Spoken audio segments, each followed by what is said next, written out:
Welcome to the Catalyst Life Coaching Podcast with John Kim and Noelle Cordeaux. If you're inspired to begin your own life coaching practice or just want to learn a little bit more about what it's all about, visit JRNI.co. That's JRNI.co for more information. Your adventure awaits. Hey guys, what's up? On this episode, we are going to talk about the four horsemen. The four horsemen of the apocalypse. Yes, and so there was a guy, he's still alive, I'm assuming. Is he still alive? John Gottman? Okay, yeah. So there is a guy named John Gottman. So if you go to therapy school, you learn a lot about him because he was kind of the master of predicting divorce. He studied marriages, and his accuracy in predicting if a relationship would last was extremely high. It was like 90-something%. And so he created this little, I don't know if it's a template, but the he calls it the four, it's the apocalypse, the four horsemen of the apocalypse. Yes. So the four horsemen of the apocalypse is a biblical reference that heralds the end of the world. So for John Gottman, that's a little dramatic. But it's so fucking true. The four horsemen of the apocalypse herald the end of a relationship, and I honest to God, it's so spot on. When these four things start showing up in your relationship, you need to fix it, work on it, or the thing is gonna end. Yes, 100%. So we're gonna go over the four horsemen of the apocalypse. And it's just great to know this because a lot of people, we kind of know it, but it's in the back of our head. And when we're in a relationship, we forget so fast, you know? And so we're and especially if you're in pain, you know, when you're in a relationship and things aren't going well and you're subject to it, you know, John and I are both relationship-based professionals. I'm a sexologist. He's a marriage and family therapist. And when things are going south in my own relationships, all bets are off. I'm a complete psychopath, you know, and I know this stuff. Yeah, and I'm glad you said that because I think a lot of people who see therapists and relationship dating coaches think that we are quote-unquote perfect in relationships, and it's totally not true.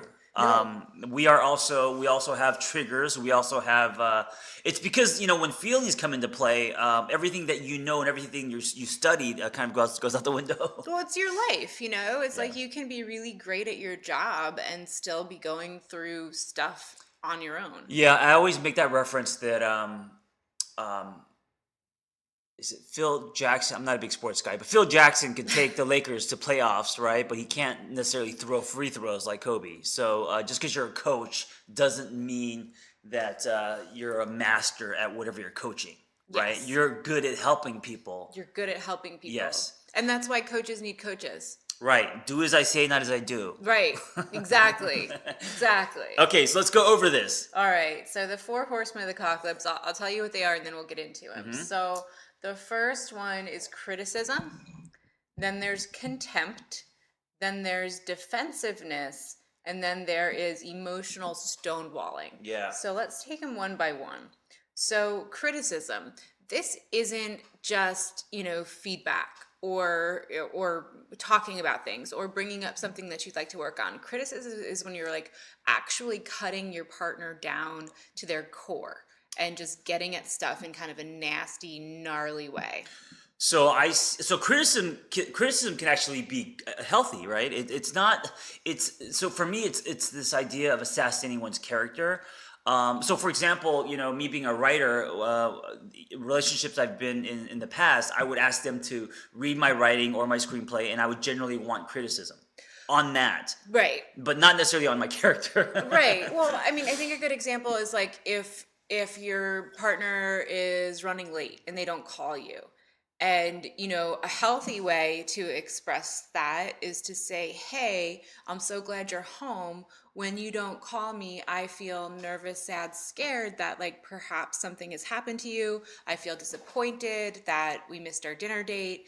That's a really healthy way to express feelings. Yeah, just real quick, so what she said is I feel, so bringing it back to you instead of you are. So I think that's the difference. If you're like, hey, that action that you did made me feel this way, I think that's fair and I think that's healthy. Yep. But if you're like, that action that you did makes you an idiot, don't ever fucking do it again. Like that is criticism. That is assassinating character. That is, and that's good. So an example of negative criticism would be, you never do this. This is always your fault. We had agreed on this. In general, don't use never or always. Yeah. People use that a lot. Yeah. And that's hard. And because, and the interesting thing, the way that I like to think about relationships is you have two people, right? You have person one and person two. Each person is mutually responsible for this little baby relationship. You have to keep it alive. So what's the outcome you want? The outcome you want is to maintain the relationship, is to feel good, is to feel healthy, is to feel happy. If you're coming at this with guns blazing, you're going to kill the relationship. Yeah. So that's the first one, criticism. Next one? Yep. The next one is contempt. And these go hand in hand. Yeah. Contempt and criticism are really similar. Yeah. But contempt is, as John described, character assassination, name calling, derision, sneering, mocking someone, cry me a river, that type stuff. Man, if you're watching this, one word to never use, even if you're joking, starts with an F. It's fat. Fat? Yeah. Fat. I think with it depends on the relationship. I think that would apply for any kind of gender identification. You would never. Why would you ever call a partner? I think a lot of in heterosexual relationships, I think a lot of men joke around and use the word a lot. Just because of our society and the world that we live in, I think women it's such a sensitive, and they internalize and etc. So. Yeah, don't name call. Let's just make that a rule. Please don't call people names. Any names. Yeah. Whether it's fat. I mean, I can think of a lot of words that mention. Oh, absolutely. But growing up in locker rooms and growing up in the fitness space, growing up in being in a fraternity, all that. It's just that's the one word that people throw around. I think way too much. I think generally men. I mean everyone. But and I mean that points to a larger conversation about how we value bodies. But let's do that podcast next week. Sure. All right. Cool. So contempt, name calling, ridicule, it cuts the other person. And the way you need to think about it is your behavior inflicts wounds. Every time you engage one of these behaviors, you're inflicting a wound on the other person, whether it's gaslighting, contempt, and then your partner is like literally bleeding emotionally, and eventually they die. So yeah, and you can't take the words back once you say them. They've once you can't say just kidding. Right? No, you're an idiot. Just kidding. Yeah, no, it doesn't work that way. So you're basically delivering blows to the relationship, and if you deliver enough blows, there's going to be a death blow one day. So the next horseman of the apocalypse, according to Gottman, is defensiveness. So this is common. This is everyone. Super common. Yeah. So yesterday I wrote a post kind of as a lead into this conversation because I think that something that's really unique about our digital age is that people have unprecedented access to view their partner's behavior and interactions with other people. So this creates an environment where people are getting naturally suspicious of their partners and who they might be talking to, who they might be engaging with online. If you're tagging somebody in posts, if you're liking everything they do, if you're following them on Instagram, you get suspicious. So when somebody brings up a behavior in a relationship that they're not comfortable with, your natural inclination is to deflect, is to be defensive, is to say, it's not me, you're crazy. Yeah. And there you just did two of the horsemen of the apocalypse. That was defensiveness and name calling. Yeah. I like this this one I don't know if it's a tip or whatever. I try to live by it. It's difficult, but it's always try to understand before trying to be understood. And I think that our defensiveness comes from us tying whether we're right or wrong to our worth.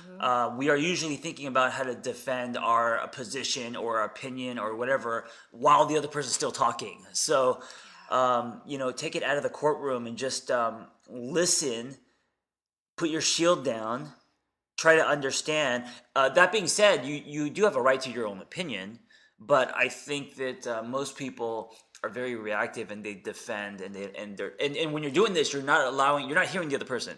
Yeah, and really, when your partner is coming to you with something that you might feel defensive about, what your partner is saying to you in using different words is, I'm in pain. I'm in pain. I'm scared. I feel threatened. And if your partner came to you and just directly said, I'm in pain, I feel scared, I feel threatened, you would say, oh my God, how can I help you? What do you need? What happened? What's wrong? But instead they're going to say, who is this chick? Who is that guy? Who is this person? And your reaction might be to be defensive. Right. Yep. The digital age, folks. Here we are. So moving on from defensiveness is emotional stonewalling. Yeah. And emotional stonewalling, in my opinion, is the most damaging of all of the horsemen of the apocalypse. So first describe what that looks like, emotional stonewalling. Emotional stonewalling is when one person withdraws from the relationship and refuses to communicate or to participate emotionally.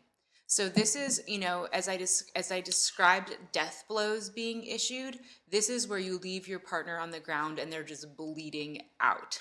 So when this happens, I feel like they left a relationship. Yeah. Yeah. That is literally what happens. Yeah. Is one person leaves the relationship. You don't have to physically move out to leave a relationship. You could just turn off your emotional faucet and you've now left, I think, Yeah. So let's take a scenario, somebody doesn't call their partner on the way home because they're running late, misses dinner. That partner is upset and doesn't do a really good job at all of expressing their upsetness and says, you were late, you always do this, you didn't call. So that person's engaging in criticism, perhaps a little bit of contempt, tossed in there. The partner who comes home engages in the other two horsemen of the apocalypse and says, you're crazy, you always do this, you overreact, so there's defensiveness and criticism and contempt right there. And then that person shuts down, slams the door, walks out of the room. That's emotional stonewalling. Yeah, and you know what? This is common. Like a lot of, I don't want to say most, but I know that just me coaching people, this is how people fight. Oh yeah. Oh yeah. And it gets nasty. And each time that you're engaging in these behaviors, you're delivering death blows to the relationship. If you're not responding to text messages, if you're not responding to emails, if you're not responding to phone calls, if you're not responding to your partner saying in so many words, I'm in pain, help me, love me, pay attention to me, by shutting down emotionally, you are killing that relationship. Yeah, and this is not just intimate relationships. This also applies to friendships. This also applies to, the relationship you have with your family, your parents, etc. So, but here's the thing: just because these are red flags, but just because you spot these doesn't mean to suddenly terminate the relationship. I think after you spot these, there's a space to actually have a conversation about them.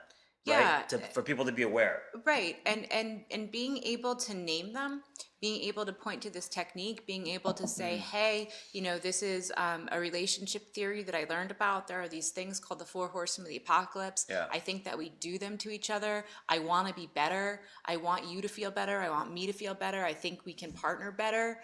Let's take a look at it and start to figure out, how we can change our language and our responses to each other so that we survive. Yeah, and I think if someone then doesn't want to change, that's the bigger red flag. Because then there's there's no room to grow or to, it's not about seeing things in your relationships that scare you or that are, red flags or that you don't like. I think because I don't want people to suddenly be breaking up with people because they spot these, because no one's perfect, Noelle does all 4 of these almost every day. So, totally. Especially in her friendships. But being aware of them and then starting the conversation, I think that's the value. It's not taking this black light to your relationship and trying to find the cracks. It's being aware of these things. And then I also think that the process of having this conversation with your partner can actually make you guys closer. Oh yeah. As people are owning them. Oh yeah. There there is nothing that creates intimacy more than one partner going to the other and saying, I want to do a better job of loving you. Yeah. I want to do a better job of bringing my best self to the relationship every day. What can I do to make your day better? What can I do to make your life better? I want to kind of end with this thing that Noelle and I were talking about a couple of weeks ago, and it's this one question, and she just said it: how can I make your day better? And I thought to myself, man, I personally don't ask people that, but like, how many times in relationships do you get asked that? Like, that's the angle. That's where they pull from is, how can I make your day better? I think in relationships, it's the other way where you're like, okay, how can you make my day better? Yeah. And coming at, and possibly because we're both relationship professionals, but when you look at other people from the perspective of, their day is hard, they have their own map of the world, and what's a gift that we can all give each other is the environment that we create for each other. Yeah, the space. Yeah. And acting with kindness, acting with generosity. It's actually an applied positive intervention, and it's a dual gift. You give yourself the gift of this boost of positivity, and then you give your partner this gift of feeling loved, seen, understood, appreciated. And I just want to remind you guys, just because you're pulling from how can I make your day better doesn't mean you're losing yourself. It doesn't mean that you put your life aside and you're suddenly, subservient, or you're, it's the balance. It's just a place where you pull from, right? It's having that in your intention. Yeah. Right. And it's usually really little stuff. Like, if John asks me, how can I make your day better? My answer is 99% of the time, coffee. If you right. Well, or cash. She says cash a lot, and I'm like, I could do the other C word, coffee, but I don't know about cash. Yeah. Well, we'll get there. Yeah, but she's absolutely right. I really think the little things are the big things. When someone says, it could backfire. It's like, how can I make your day better? That the other person's trying to fix your life. Okay, we're gonna get you a new job. I mean, it's overwhelming. It's like, no, I don't want that. It's like, can you just hear me for a few minutes? Yep. Can you pick me up lunch? Yep. That's a really great reminder, I think, also in relationships is the little things are the dark thing that is separate from both of you guys, but includes both of you guys, and you have to keep raising it.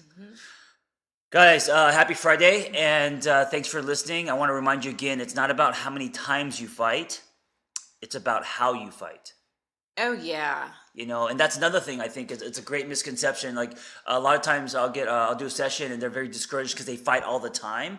And I always say, listen, okay, that's how do you fight is what I'm interested in, not in how many times you fight, because fighting isn't a bad thing. No, and we should do another podcast on this, but I just want to tell everybody while we're on the topic is that's a relationship style. There are all different kinds of relationship styles, and some couples have a dynamic where they're constantly very directly issuing statements towards each other.